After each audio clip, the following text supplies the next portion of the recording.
IVF చికిత్సలో 25% భారీ discount, free doctor consultation, free ultrasound scan. Logo launch Andro max advanced male infertility centre ను కూడా ప్రారంభించారు.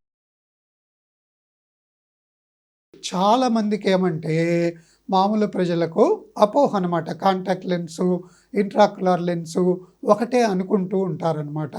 Contact lens అనేది ఈ కంటి నల్ల పాప పైన పెడతామన్నమాట.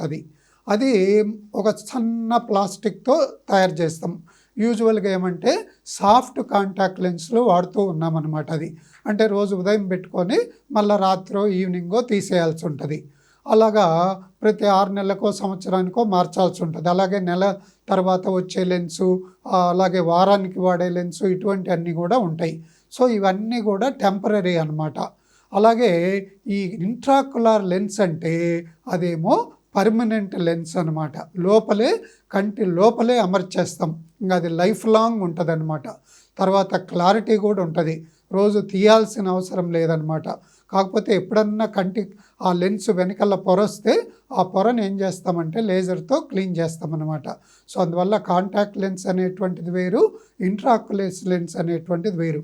కాంటాక్ట్ లెన్స్ ఏమంటే ఈ మైనస్ పవరు, ఇటువంటి వాళ్ళు ప్లస్ పవరు ఎవరైనా వాడుకోవచ్చు అనమాట కాంటాక్ట్ లెన్స్.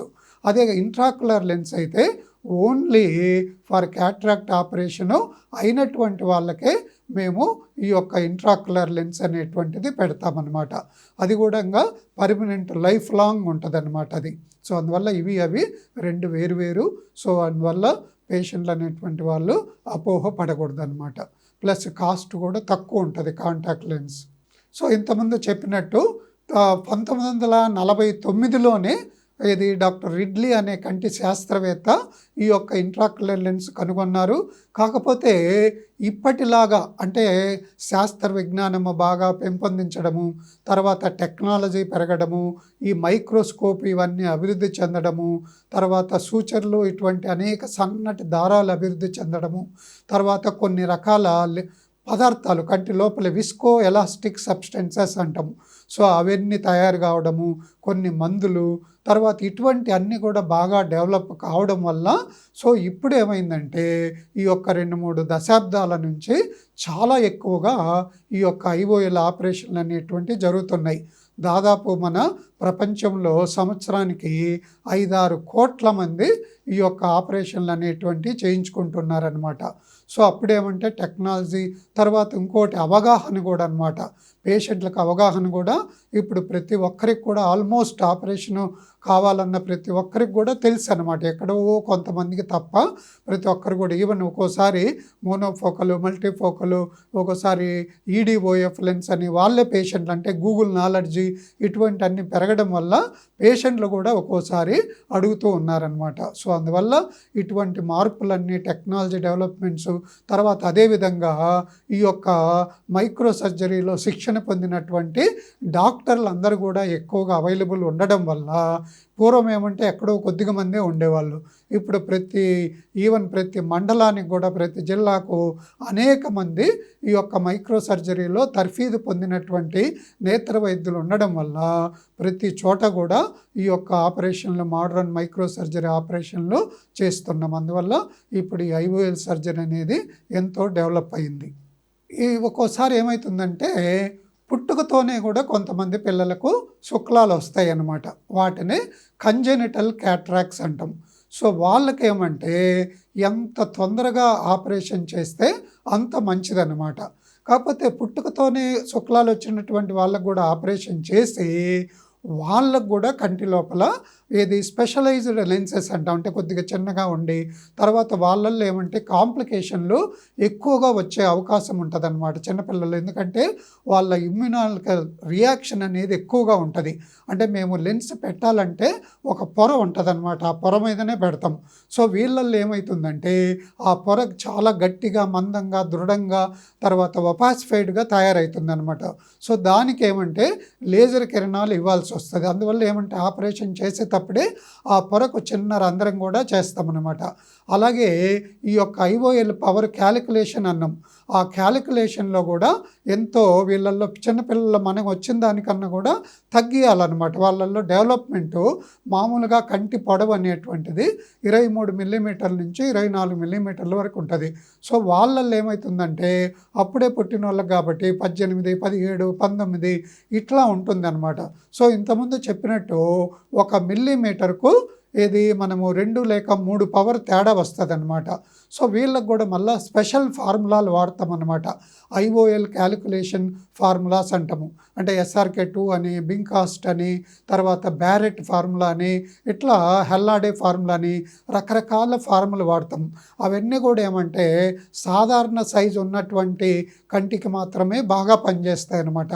ఇట్లా బాగా పొడవు ఎక్కువగా ఉన్న హై మైనస్ పవర్ వల్లలో కానీ, అలాగే బాగా కంటి పొడవు తక్కువగా ఉన్నటువంటి ఈ ప్లస్ పవర్ వాళ్ళు కానీ చిన్నపిల్లల్లో కానీ ఎంతో తేడా చూపిస్తాయి అన్నమాట. సో ఇవన్నీ కూడా సర్జన్ యొక్క అనుభవంతోనూ మా యొక్క స్పెషల్ క్యాలిక్యులేషన్లు వేసుకొని వాళ్ళ యొక్క గ్రోత్ కూడా అంచనా వేసి, అంటే కంటి గ్రోత్ మళ్ళీ ఆ తర్వాత మళ్ళీ పెద్ద అయినప్పుడు అంటే టీనేజ్ వచ్చినప్పుడు ఎలా ఉండాలి అనేటువంటి అన్ని అంచనా వేసి అప్పుడు ఈ ఐఓఎల్ను అమర్స్తాము.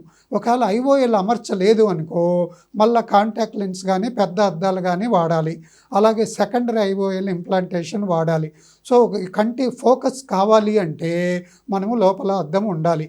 ఒకవేళ ఫోకస్ సరిగా లేదనుకో యాంబ్లయోపియా అంటామంటే దృష్టి మాంద్యము వచ్చేటువంటి అవకాశం ఉంటుందన్నమాట.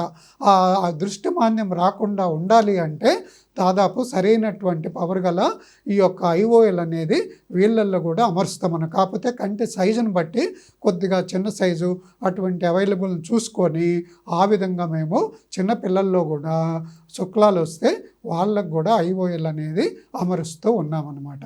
సో ఈ కంటి లోపల మనం అద్దం పెడితే ఆల్మోస్ట్ న్యాచురల్ అనమాట. మనకేమి కనపడదు లోపల అద్దం ఉన్నట్టు కానీ ఇవన్నీ కానీ.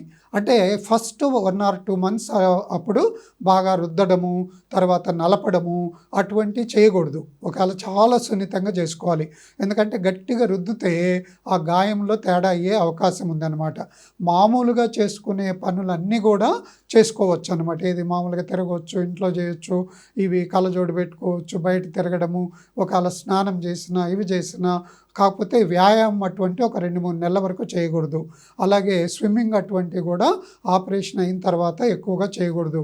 అలాగే కళ్ళు ఎరుపు వచ్చినా, మంట వచ్చినా, ఇవన్నీ వచ్చినా మళ్ళా పుసులు ఎక్కువ కట్టినా కంటి డాక్టర్ దగ్గరికి వచ్చి పరీక్ష చేయించుకోవాలన్నమాట. అలాగే చిన్నపిల్లల్ని ఎత్తుకొని ఆడించడము అటువంటివి కూడా చేయకూడదు అనమాట. తర్వాత కొన్నాళ్ళ తర్వాత చెప్పానే 1 నెల, 1.5 తర్వాత మళ్ళీ కళ్ళజోడు వేసుకోవాలన్నమాట. అలాగే ఈ కాటుక అవన్నీ కూడా మస్కరాలు, మేకప్ ఇవన్నీ కూడా ఒక 4-5 వారాల తర్వాతనే వాడాలి లేడీస్. తర్వాత ఇంటి పనులు, వంట పనులు అన్నీ కూడా చేసుకోవచ్చు.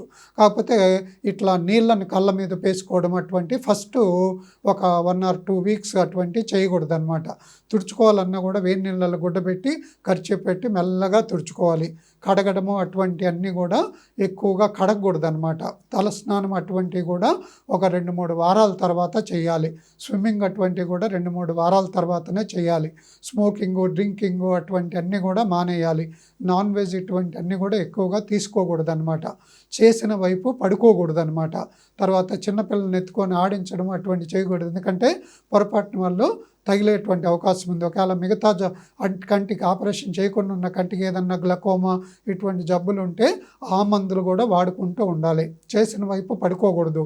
నైట్ టైం ఏమంటే ఐ షీల్డ్ అని ఇస్తాం. సో అది పెట్టుకొని పడుకోవాలన్నమాట. తర్వాత ఈ డ్రైవింగు ఇటువంటి ఒక 3-4 వారాల వరకు చేయకూడదు అనమాట. కారు కానీ, 2 వీలర్ కానీ ఇటువంటి వాకింగ్ అటువంటి చేసుకోవచ్చు. తర్వాత మళ్ళీ మధ్య మధ్యలో చూపించుకుంటూ ఉండాలన్నమాట. సో బీపీ అవన్నీ ఉంటే బీపీకి మందులు వాడాలి. షుగర్ ఉంటే షుగర్ జబ్బుకు మందులు వాడాలి. ఒకవేళ ఇన్సులిన్ అవసరమైతే ఆ ఇన్సులిన్ కూడా వాడాలన్నమాట. తర్వాత ఇన్సులిన్ మధ్య మధ్యలో చెకప్ చేసుకుంటూ అప్పుడు ఏ విధంగా అయితే మార్పులు ఉంటే దాని ప్రకారం కూడా ఇన్సులిన్ వాడాలి. సో ఇటువంటి జాగ్రత్తలన్నీ వాడుకుంటూ సో మైనర్గా కంటి రుద్దినా కూడా ఏం కాదనమాట. సో యూజువల్గా చెప్పాను 100కి 99.9 వంతులు ఈ యొక్క లెన్స్ను మళ్ళా తీసేయాల్సినటువంటి అవసరం ఉండదన్నమాట. ఒకవేళ బై ఛాన్స్ అంటే అన్ఎక్స్పెక్టెడ్ సర్ప్రైజెస్ అంటాం. అంటే మనం ఆపరేషన్ తర్వాత యూజువల్గా -1, 1.25 అలా ఉండాలి. ఒక సపోజ్ చాలా ఎక్కువ పవర్ మిగిలిందనుకో 3, 4 పవరు. సో లేదా ఈ మల్టీఫోకల్ లెన్స్ల వాళ్ళకే ఇటువంటి ప్రాబ్లమ్స్ ఎక్కువ. ఎందుకంటే గోస్ట్ ఇమేజెస్, డాజిలింగు, తర్వాత వలయాల్లా కనపడము, ఇటువంటి అన్ని పేషెంట్ భరించలేనటువంటిప్పుడు ఆ లెన్స్ తీసేసి మళ్ళీ వేరే కంపెనీ కానీ లేదా మోనోఫోకల్ లెన్స్ కానీ అమరుస్తామన్నమాట. దాన్నే లెన్స్ ఎక్స్చేంజ్ అంటామన్నమాట. లేదా ఒక్కోసారి ఏదన్నా కాంప్లికేషన్ ఏర్పడి చాలా ఇన్ఫెక్షన్ ఇటువంటి జరిగినప్పుడు రియాక్షన్ తగ్గకుండా ఉంటే అప్పుడు కూడా ఆ లెన్స్ తీయాల్సిన అవసరం ఉంటుందన్నమాట. అలాగే చెప్పాను ఇంతకుముందు పవర్లో చాలా సర్ప్రైజెస్ అయినప్పుడు మార్చాలి ఉంటుంది. లేదా ఒక్కోసారి దాని మీదనే ఇంకొక లెన్స్ అనేటువంటిది పెడతామన్నమాట. దాన్నే పిగ్గీ బ్యాక్ IOL అంటామన్నమాట. సో అలా చాలా రేర్గానే ఈ యొక్క లెన్స్ను మార్చవలసిన అవసరం ఉంటుందన్నమాట. ఈ యొక్క లెన్స్ చెప్పాను ఇంతకుముందు ఏ IOL పెట్టాలన్నా కూడా దానికి సపోర్ట్ ఉండాలి. ఆ సపోర్ట్నే పోస్టీరియర్ క్యాప్సూల్ అంటాం. సో ఇక్కడ మీరు చూస్తే ఇట్లా అనమాట ఇది ఉంటుంది. ఇది లెన్సు. ఈ లెన్స్కు ముందు భాగంలో పొర ఉంటుంది, వెనుక భాగంలో కూడా పొర ఉంటుంది అనమాట. సో ఈ లెన్స్ని తీసేటప్పుడు ఏం చేస్తామంటే ఈ లెన్స్ వెనుక పొర అంటే దీనికి అంటుకొని ఉన్నటువంటి పొర అలాగే ఉండేటట్టు చూస్తామన్నమాట. ఆ పొర మీద ఈ యొక్క IOL అనేది పెడతామన్నమాట. సో కొందరిలో ఏమవుతుందంటే అంటే కొన్ని రకాల జబ్బుల వల్ల అంటే డయాబెటీస్ వాళ్ళల్లో కానీ, స్మోకర్స్లో కానీ, డ్రింకర్స్లో కానీ, లేదా కొన్ని రకాల ఇన్ఫ్లమేషన్ ఎక్కువగా ఉంటే, లేదా కొన్ని కార్టెక్స్ పదార్థాలు ఎక్కువగా మిగిలిపోతే ఆ పొర ఏమవుతుందంటే కొంతమందికి మందం అయిపోయి తెల్లబడిపోతుంది. దాన్నే పోస్టీరియర్ క్యాప్సూల్ ఒపాసిఫికేషన్ అంటామన్నమాట. సో అప్పుడు మెల్లమెల్లగా చూపు తగ్గుతుంది. కొందరికి ఏమవుతుందంటే ముందు కొన్నాళ్ళు బాగానే ఉండి ఆ తర్వాత చూపు తగ్గిపోతుంది. దానికి అతి ముఖ్యమైన కారణం ఏమంటే ఇదే అనమాట, పోస్టీరియర్ క్యాప్సూల్ ఒపాసిఫికేషన్ అంటామన్నమాట. సో దాన్ని ఏం చేస్తామంటే మేము యాగ్ లేజర్ అనేటువంటిది, ఆ యాగ్ లేజర్ ఇక్కడ ఉంది ఈ లేజర్.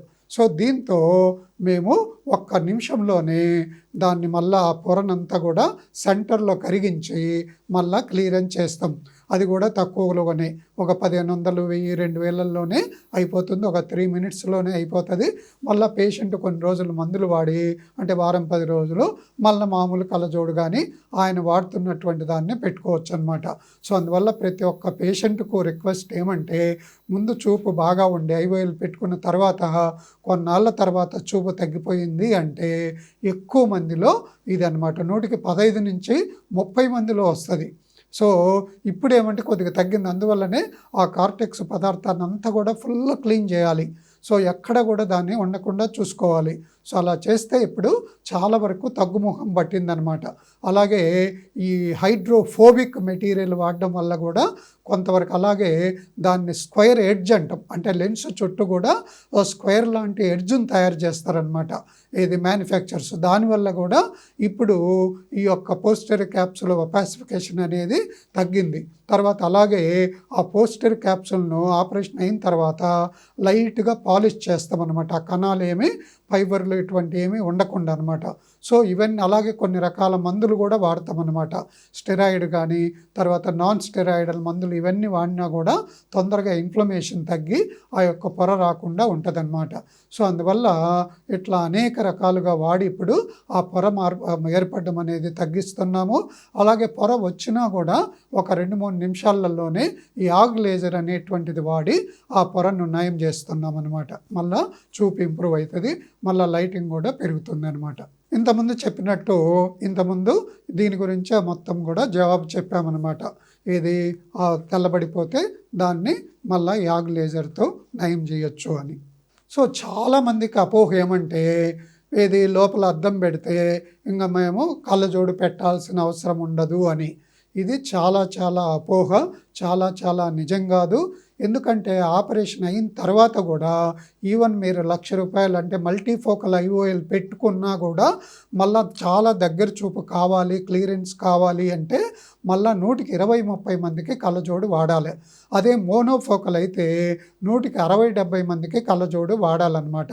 అంటే దూరం చూపు, దగ్గర చూపు, ఒక్కోసారి కంప్యూటరు ఇవన్నీ ఉంటాయన్నమాట. అది ఆ మధ్యలో చాలామంది డాక్టర్లు ఈ కౌన్సిలర్లు అంటాం, వాళ్ళు చెప్తుంటారు మీద లోపల పెట్టుకుంటే ఇంకా నీకు అద్దమే అవసరం లేదు, ఇవన్నీ కూడా మీరు నమ్మొద్దన్నమాట. అలాగే ఇంకోటి చెప్తుంటారు, ఈ మల్టీఫోకల్ పెట్టుకుంటే మీకు దూరానికి దగ్గరికి ఎటువంటి పరిస్థితుల్లోనూ కూడా అద్దాలు వాడాల్సిన అవసరం లేదని. ఎందుకంటే వీళ్ళల్లో ఇంతకుముందు చెప్పినట్టు 100కి 30% ఏది ఈ లైటింగ్ అనేటువంటిది డల్ అయిపోతుంది. అలాగే అద్దం పెట్టేటప్పుడు కొద్దిగా గాయం ఏర్పడుతుంది అనమాట. అది మానేటప్పుడు మళ్ళీ కొద్దిగా పవర్ వస్తుంది. అలాగే మనం ఎన్ని రకాల వరల్డ్లో ఉన్న అన్ని కాలిక్యులేషన్లు వేసినా కూడా లెన్స్ తనకై తాను సర్దుకోవడంలో ఇంతకుముందు చెప్పినట్టు 0.5 కానీ 1 మిల్లీమీటర్ అటు ఇటు జరగవచ్చు. అలా లేదా ఫస్ట్ జరగకపోయినా కొన్నాళ్ళ తర్వాత లోపల ఈ యొక్క రియాక్షన్లన్నీ ఏర్పడి ఆ తర్వాత కూడా కొద్దిగా మార్పు రావచ్చు అన్నమాట.